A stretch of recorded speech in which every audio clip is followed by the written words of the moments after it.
available by remote.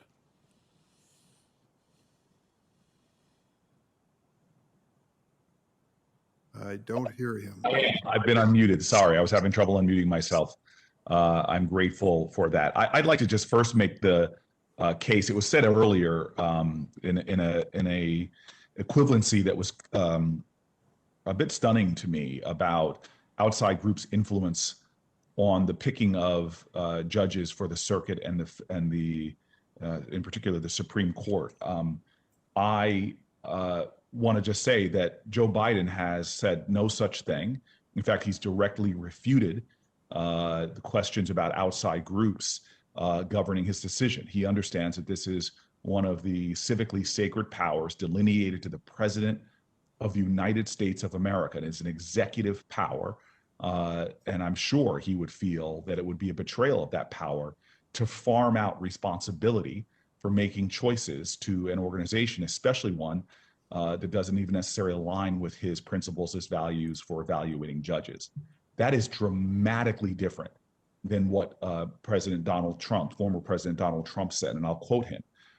Trump promised that his judicial nominees would all be picked by the Federalist Society.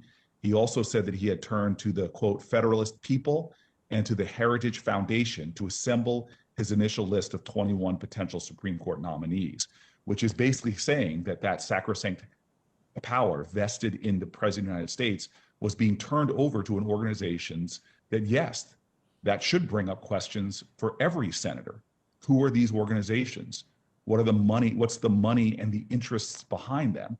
Is it dark money? Is it folks with agendas that cut across the concerns that should be held in a bipartisan manner by members of Congress? This is a stunning departure from our national history, and farming out to such organizations should be abhorrent to everyone. And so I just wanted to make that distinction. To both of our nominees, it is an extraordinary honor to be sitting before you. This is a day that to me is worthy of celebration given your backgrounds, given the uniqueness of your careers. And I want to thank you both for being here. I talk often about issues of race and diversity. Those have been brought up by members on both sides. I just want to ask one question, and it's simply about another type of diversity that's just not talked about enough, which is the diversity of career paths. We just don't see that many on the higher courts of our land, people that are not ones necessarily having prosecutorial backgrounds, but people having time working as public defenders. This is an ideal that goes back to Adams representing British who were involved in the Boston Massacre, this belief that everyone deserves a defense. I think it is noble work, and I think it brings a much needed bit of diversity to our judicial system. In fact, an urgently needed level of diversity to have people from both career paths. And so I would just love for both of you, and then I'll take my answers back on mute and turn it back over to the chairman. But for now, can each of you please maybe explain why it's important to you to have professional diversity on the federal bench when appellate judges are deliberating as a panel or as a full court? How does that diversity or professional experience help to really inform their decisions, in your opinion? And maybe a little bit about how each of your experiences as public defenders affect your opinions in and of themselves. And with that, I will go back on mute and thank the nominees in advance for their answers. Thank you, Senator. I had the experience of working as a law clerk for two extraordinary appellate judges. I don't know yet. I hope to be confirmed and could see firsthand what the deliberation process is, but I do know that the judges meet and they discuss cases, and in that context, it seems to be quite typical for judges from all different backgrounds, prosecutors, people who have worked in private practice, people who have worked in other areas to be able to contribute to the discussions about the cases. I sort of look at it from the Oliver Wendell Holmes view that the life of the law is not logic, it's experience. And so the more experiences that can be brought to bear on our complex legal problems, the better. I also know from my experience as a district judge that there have been changes in my own way of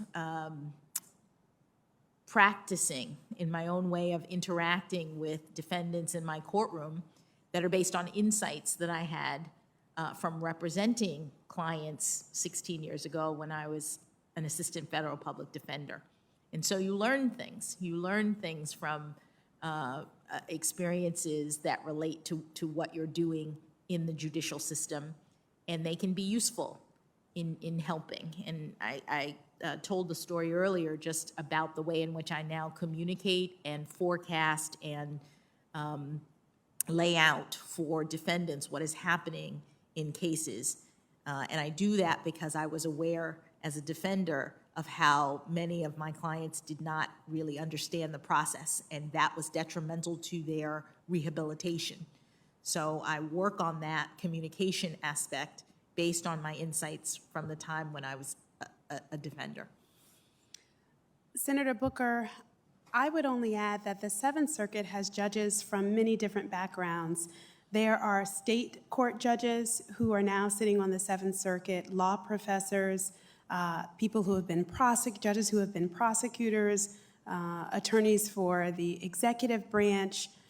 So I hope I would just add to that mix, because as I reflected earlier, and Judge Jackson also just referred to, that it's a collegial environment, and judges spend time discussing together their impressions of the cases in the effort to reach their individual opinions in a case. And so I hope that my background as a federal public defender, and frankly my background as a civil litigator as well, will help bring something to the table in the way that I know my colleagues' backgrounds already do. Thank you, Senator Booker. Senator Cruz. Thank you, Mr. Chairman. Congratulations to both of the nominees. Judge Jackson, you and I attended law school together. We did, Senator. It is good to see you. Good to see you again. Congratulations. Let me start with